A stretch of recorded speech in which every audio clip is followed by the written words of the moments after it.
Madam Kawaljeet Kaur ਦੀ class ਵਿੱਚ 10ਵੀਂ class ਦੇ ਵਿਦਿਆਰਥੀਆਂ ਦਾ ਫਿਰ ਤੋਂ ਸਵਾਗਤ ਹੈ। ਜਿਵੇਂ ਤੁਸੀਂ ਜਾਣਦੇ ਹੋ ਕਿ ਪਹਿਲੀ ਵੀਡੀਓ ਦੇ ਵਿੱਚ ਅਸੀਂ ਗੁੰਮ ਨੇ ਰਸੋਈ ਵਿੱਚੋਂ ਜੋ ਕਿ ਤੁਹਾਡੀ ਪੁਸਤਕ ਵਿੱਚ ਕਵੀ ਕਸ਼ਮੀਰ ਨੀਰ ਦੀ ਕਵਿਤਾ ਹੈ ਉਸ ਦੀ ਵਿਆਖਿਆ ਕੀਤੀ ਹੈ। ਅੱਜ ਅਸੀਂ ਇਸ ਦਾ ਅਭਿਆਸ ਕਰਾਂਗੇ। ਇਸ ਅਭਿਆਸ ਨੂੰ ਮੈਂ CBSE ਦੇ पेपर ਨੂੰ ਧਿਆਨ ਵਿੱਚ ਰੱਖ ਕੇ जिस तरह का पेपर विच प्रश्न तुहानूं जिस तरह के प्रश्न तुहानूं पेपर विच कविता भाग विचों पूछे जाने ने उसनूं ध्यान विच रख के बनाया है। इस कविता भाग दे विचों तुहानूं दो तरह के प्रश्न पूछे जाने ने।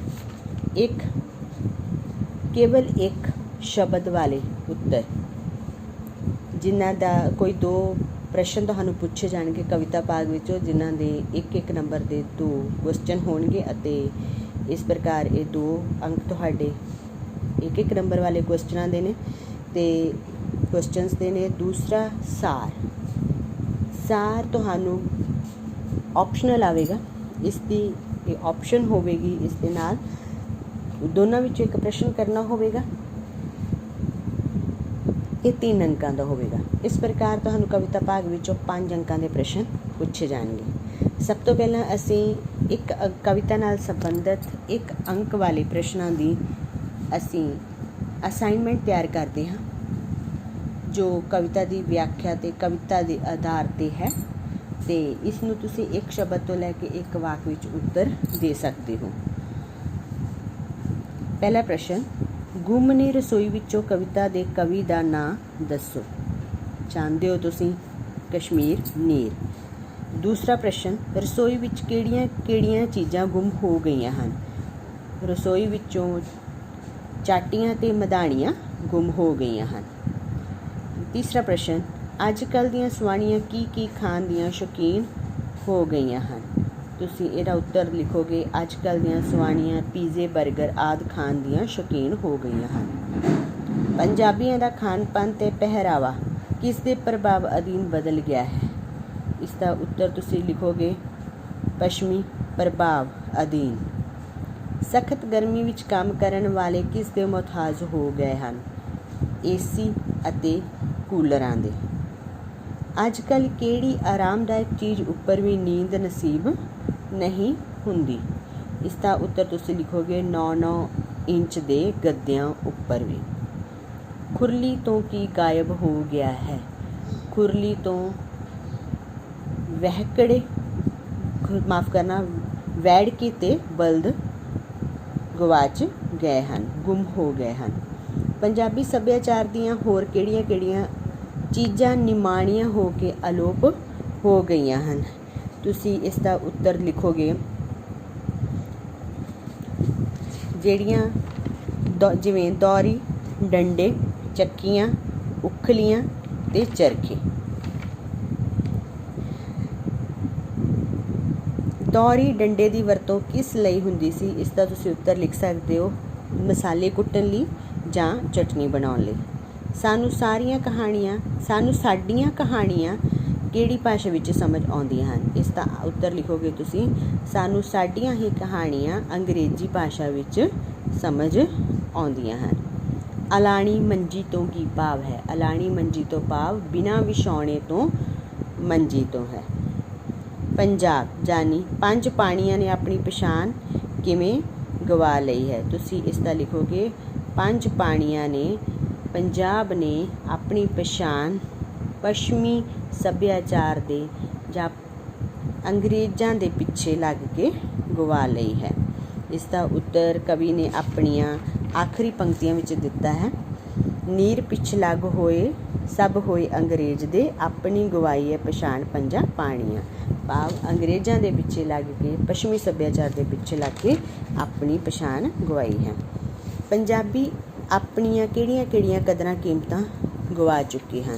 इसका उत्तर बड़ा सुखाला है।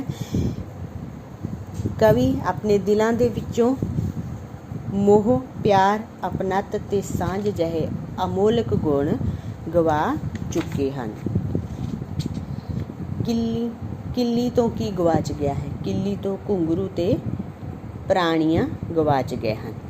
ਪ੍ਰਾਣੀਆਂ, ਇਹ ਸੀ ਤੁਹਾਡੀ ਇੱਕ ਅੰਕ ਦੇ ਉੱਤਰ ਵਾਲੇ ਪ੍ਰਸ਼ਨਾਂ ਦੀ ਅਸਾਈਨਮੈਂਟ। ਇਸ ਤੋਂ ਬਾਅਦ ਅਸੀਂ ਕਰਾਂਗੇ ਸਾਰ।